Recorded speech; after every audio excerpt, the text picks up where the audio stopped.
En unos minutos va a comenzar el espectáculo. Rogamos enciendan sus teléfonos móviles.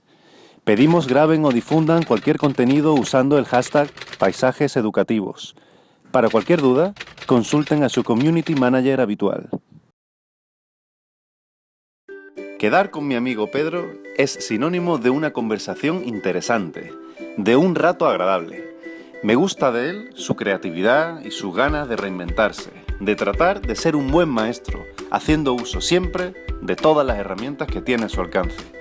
Es un comunicador nato, domina al dedillo las nuevas tecnologías y esta interesante mezcla hace de él un tipo del que siempre se puede aprender algo. Alan Antich es de ese tipo de personas que sabe hacer de la dificultad virtud. Amigo fiel y compañero de viaje infatigable, vive afincado en el empeño diario de dejar el mundo mucho mejor que se lo encontró. Como docente, ha sabido combinar con natural maestría su particular forma de interpretar la tecnología y su característica manera de interaccionar con todo aquello que le rodea. Hombre del Renacimiento, es un claro ejemplo del motivo que hoy nos trae hasta aquí. Causante, sin saberlo, de este encuentro fortuito, tengan por seguro que nada de lo que salga de su boca acabará cayendo en saco roto. A clase con los chavales es el hecho de volver a caer en lo mismo, en esas manidas, historias que yo he recibido como alumno, he aborrecido también como alumno y no he sido capaz a lo mejor como profesor de trascender un poco más y un poco más allá con las herramientas que tengo hoy en día. Entonces eso es un poco lo que preocupa. Y también tú que muchas veces me has hablado del tema este del concepto de paisaje educativo, que quiero que me lo expliques, porque realmente no existe como tal y no me atrevería yo a lanzar una definición. Sí que tú me has dado a veces pinceladas de elementos y agentes, pero yo creo que la idea va en que el aprendizaje se produce en un entorno, el niño también tiene un entorno en su casa y yo creo que lo que no está bien es que un niño entre a un aula y cambie por completo como de escenario y de paisaje y pase de un sitio donde tiene una radio, una tele, un móvil, un ordenador, ruidos por un lado, la realidad, y se meta en una clase vacía, en silencio, con una persona que habla de forma monótona, sin cuidar a lo mejor la dicción, por ponerte un ejemplo, y yo creo que cuando se produce ese cambio es como algo artificial. Entonces el niño ya sabe que no está en su entorno natural, en su zona de confort, entre comillas, sin entrar en psicología ni nada de eso, pero ya está como forzado a hacer una cosa, ¿no? Entonces no sé si el paisaje sonoro, paisaje educativo ese de que tú me has hablado alguna vez, tiene relación con eso. Bueno, en cierta parte también son paisajes sonoros. Cuando yo pienso en paisajes educativos, me imagino en mi cabeza cualquier tipo de proceso de aprendizaje. En un proceso de aprendizaje, ya sea de un escolar, de un alumno de primaria, de secundaria o de enseñanza universitaria, hay múltiples agentes que conviven en un espacio-tiempo. Y esos agentes hay que cuidarlos. Por ejemplo, ahora mismo estamos aquí en un patio de un colegio, en el colegio de Gamarra, donde tú trabajas. Aquí hay un montón de sonidos, de imágenes, de colores, de gente que pasa, de gente que se saluda, de gente que se mira. Es decir, en un aula ocurre todo eso. Entonces, todos esos agentes muchas veces descuidamos determinados elementos que no sabemos muchas veces que son capitales para que el proceso de aprendizaje se lleve a cabo, o mejor dicho, no lo cuidamos lo suficiente. Y si tuviésemos la conciencia de cuidarlos, de mimarlos, de intentar adecentarlos lo suficiente, podríamos conseguir logros mucho mayores que lo que hoy en día conseguimos en el aula con nuestros chavales. A mí, a veces, cuando estoy en clase, yo conozco muchos profesores, ¿no? y he leído, uno ve o ha tenido en la universidad, por ejemplo, profesores que quieren el silencio absoluto en una clase. Totalmente erróneo, ¿no? Y yo como que necesito lo contrario, necesito murmullo, o sea, no necesito a alguien jugando, necesito a alguien hablando de fútbol, sí, a lo mejor hablando de fútbol sí estamos hablando de fútbol, ¿no? Pero que en una clase hace falta ese ruido, porque está en la vida, es decir, está en el paisaje. Hoy en día hay que huir un poco de los estereotipos. En un lugar, en un espacio, en el que hay 25 seres humanos, cada uno, como se suele decir aquí, por aquí abajo en el sur, de su padre y de su madre, en el cual ha tenido unas sensaciones y una experiencia que ha experimentado la tarde anterior, en su grupo de iguales o con su familia, que de repente se encuentran, confluyen en un lugar en el que tienen que estar y en el que tienen que convivir y en el que a lo mejor en determinadas edades o en determinados momentos de ese desarrollo no le apetece estar. Creo que nosotros debemos ser unos grandes dinamizadores, más que unos reproductores de conocimiento engolados que llegamos a clase, es lo que tú dices, buscamos el silencio en el aula y empezamos a reproducir un contenido que muchas veces tenemos incluso memorizado una y otra vez. Y durante una hora. Durante una hora, que los tiempos también son muy importantes. creo que es capital y es muy a tener en cuenta el hecho de empezar la clase simplemente preguntando qué hiciste la tarde anterior. O, lógicamente, con un buenos días, mirar a los ojos a los niños, pasearte por el aula, romper las barreras de lo correctamente, que a lo mejor es llegar, soltar tu Vida tal real. y abrir tu agenda, vida real. real. ¿Vale? Y sobre todo empatizar, ser uno más. Una cosa que a mí me gusta mucho transmitirle a los alumnos con los que he tenido la oportunidad de dar clase es el hecho de no somos 25 y el profesor, somos 25 seres humanos intentando aprender. Y todos estamos dentro de nuestro rango de aprendizaje, ellos en el suyo, yo en el mío, todos estamos aprendiendo en todo momento y en todo lugar. Muchas veces están los condicionamientos, es decir, por ejemplo, en este patio se podría llevar a cabo una clase de matemáticas o una clase de ciencias naturales. Muchas veces no se comprende bien todos los aprendizajes que salen del aula, parece que no son procesos de aprendizaje, porque también por el tema de uno de los aspectos, yo creo, más equivocado del proceso educativo, que es darle tanta importancia al tema de la evaluación y sobre todo entendida como un examen. Sí, siempre hay que tener algo por escrito, ¿no? Un examen, un control, un trabajo, que muchas veces no representa lo que ese niño sabe, porque como tú has dicho, a veces saliendo del aula o poniendo a prueba un conocimiento, se me está ocurriendo, Google Maps, tú le enseñas a los niños lo que es un algoritmo, le enseñas lo que es un mapa y después dices, oye, hoy vamos a ir andando de aquí a Calle Lario. ¿Quién sabe, venga, ¿dónde tiramos? ¿Por aquí, por allí? Parece una tontería, pero seguro que muchos no lo han hecho a lo mejor. Y saben de memoria lo que significa la palabra plano, saben hacer un plano a escala, te saben hacer un plano de 1 a 5, de 1 a 125, saben la teoría y no serían capaces a lo mejor de guiarse andando de aquí a un sitio que simplemente salía andando, ¿no? Porque a lo mejor pues nadie se lo ha propuesto, ¿no? Una pregunta muy recurrente en los niños de primaria, que como yo tengo la ocasión de dar clases, es ¿esto entra en el examen? Primer error para mí es, cuando pienso en estos paisajes educativos, es el examinar al contenido. Mucho mejor ponerlo a prueba. Y después hay muchas ocasiones en las que el profesor puede evaluar el grado de aprendizaje, teniendo en cuenta o partiendo de la base que evaluar un contenido es algo muy complejo. Es decir, nosotros trabajamos, como yo digo, para la generalidad, para 25 vidas con sus 25 emociones, con sus 25 sentimientos, sus 25 familias que hay detrás. No puedo centrarme, muchas veces la idea errónea de que, bueno, hacemos el sesgo de que de una clase de 25 alumnos, que es más o menos la ratio en este país, bueno, aprenden 17, después hay otros 4 o 5 que están en el vagón de medio y después está el vagón de cola, que son los alumnos con necesidades educativas especiales, con algún tipo de dificultad. Creo que nuestro reto está en llegar a todos y en llegar a todos de manera diferente. Y digo que la evaluación tipo, esa evaluación en la que separamos las mesas, en la que ponemos un examen, en la que marcamos un tiempo, en la que después ellos saben que va a haber una corrección pormenorizada hasta la décima algunas veces, que algo me parece excesivo. Creo que eso son piedras que nos ponemos nosotros mismos y que dificultan nuestra verdadera misión, que es generar conocimiento. Y generar conocimiento no es nosotros, sino en nuestros educandos, y sobre todo intentar eso, llegar a todos. Creo que la asignatura pendiente de la educación va a ser siempre, más allá de las leyes y demás, va a ser que un profesor se introduzca en un aula o fuera de ella, en cualquier espacio, y se vaya con la sensación de que hoy he explicado esto, poquito, a lo mejor minúsculo para mí, que soy una persona que domino el conocimiento en todos sus aspectos, pero todos mis alumnos hoy lo han aprendido. Lo han entendido. Y no han existido interferencias, porque eso es otra cosa que hablábamos. Para eso que es capital en los paisajes educativos, la sonoridad, y en eso tú eres un experto. Es decir, hay profesores... ¿Quién no se ha quedado dormido a veces por un discurso plano, lineal y bajo, sin altibajos y sin cortes, giros? Fíjate que son importantes en las películas, que nos gusta todo, un giro final, que si nadie se plantea en una clase estar 15 minutos y después plantea un giro, es una tontería. Música que propicie la relajación. La radio, ¿por qué no la radio y las noticias a las 8 de la mañana al entrar en la clase? Pero no cada uno en su auricular, sino en la propia clase, en un altavoz, 5 minutos de noticias. Aquí en este país vivíamos hace, creo que es cuestión de un par de años, la programación como el rey, del nuevo rey. Un suceso que ocurrió en horario lectivo, que fue por la mañana.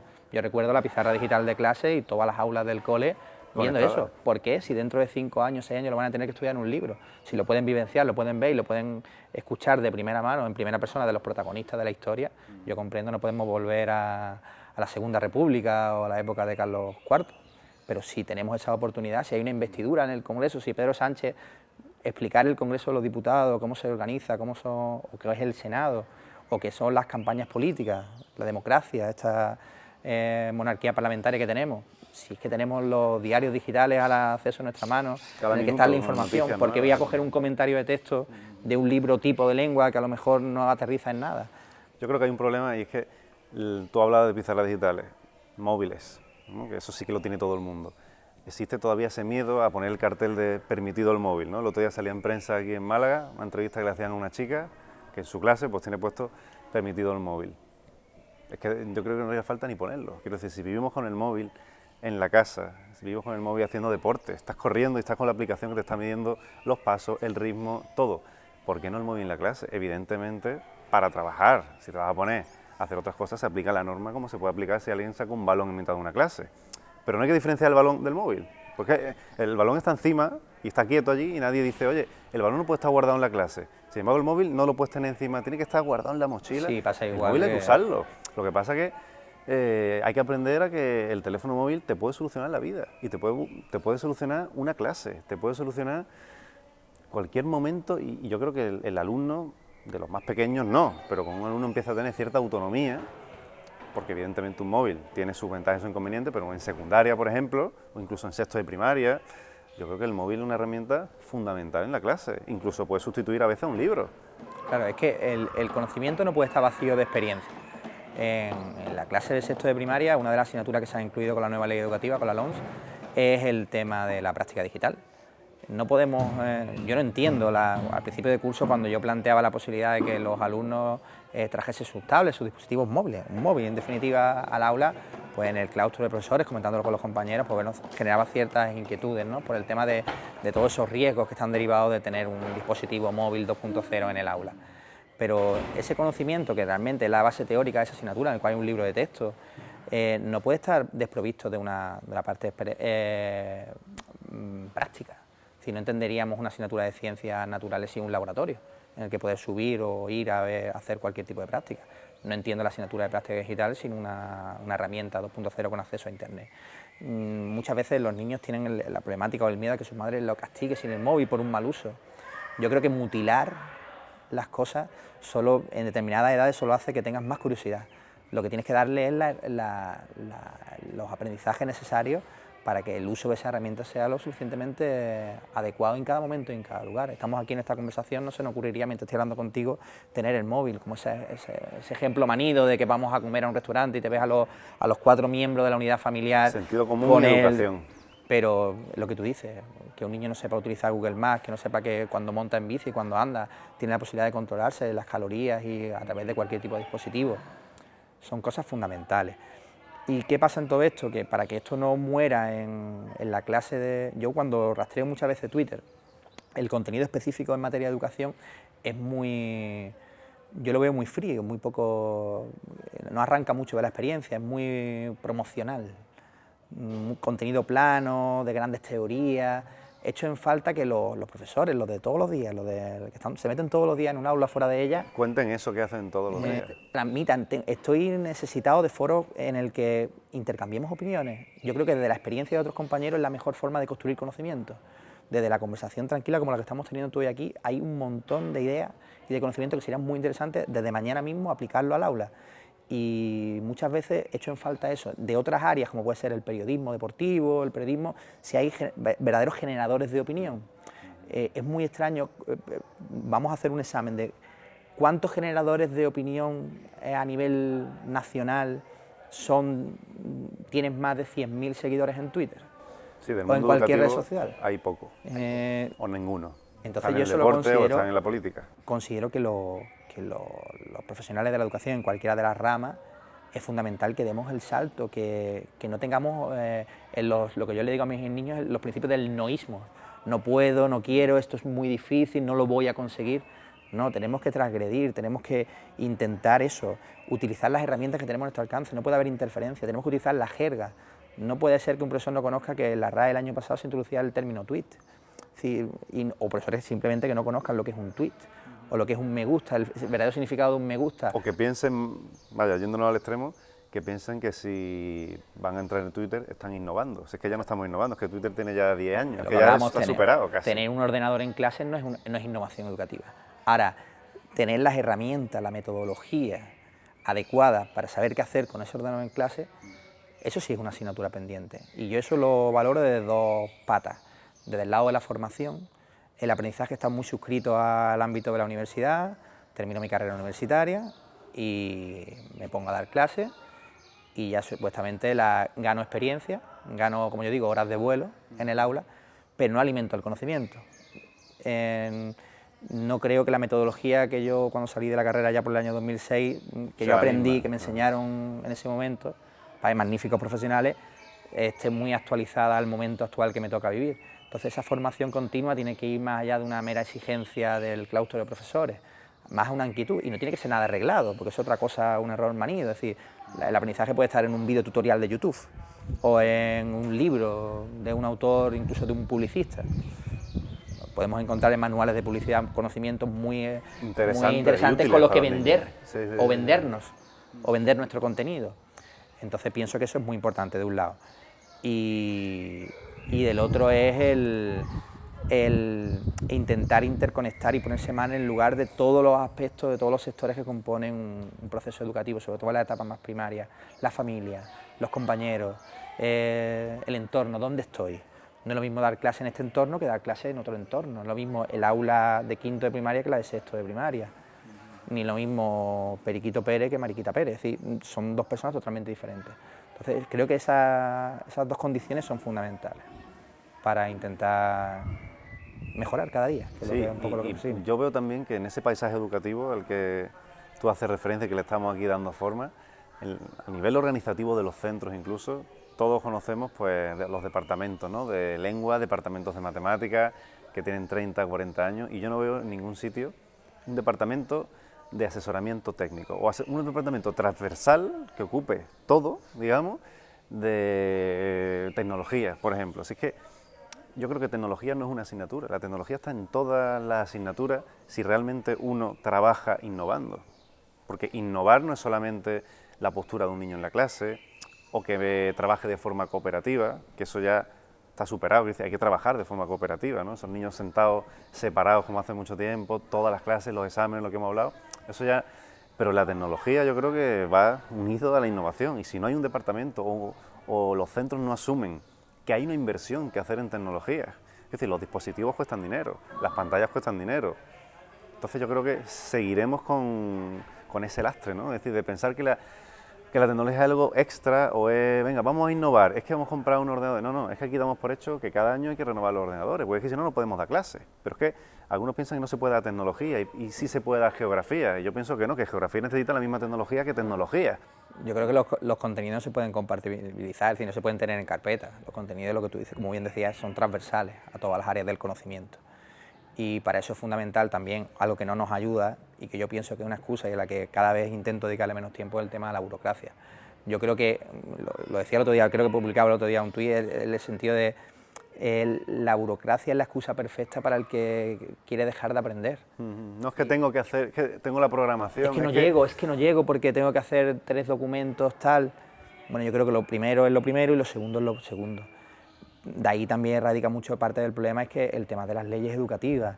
Es decir, creo que en este país nunca se ha pensado realmente en los verdaderos protagonistas del hecho educativo. No creo que detrás de la última ley educativa haya muchos maestros y muchas maestras, muchos profesionales de la educación, gente muy cualificada para poder decir qué hacer o qué hacer. Que no se le ha preguntado a ninguna madre, a ningún padre, que no se ha estado en un aula para ver cómo respiran los alumnos. Ni a un niño tú le has dicho en ciencias sociales, oye, ¿tú qué quieres aprender este año? De sociales, porque de fútbol ya sabemos que querrán aprender, pero de este tema, que es las sociales o las matemáticas, ¿tú qué quieres aprender? Tú le pones ahí el índice, la programación, que está muy bien hecha, y te pone a dar contenido. Quiero decir que el niño es protagonista, el niño te tiene que decir aquí qué quiere aprender, porque a lo mejor hoy en día hay que aprender a hacer cosas en una aplicación de internet que gestiona los presupuestos de tu casa, y eso es matemática.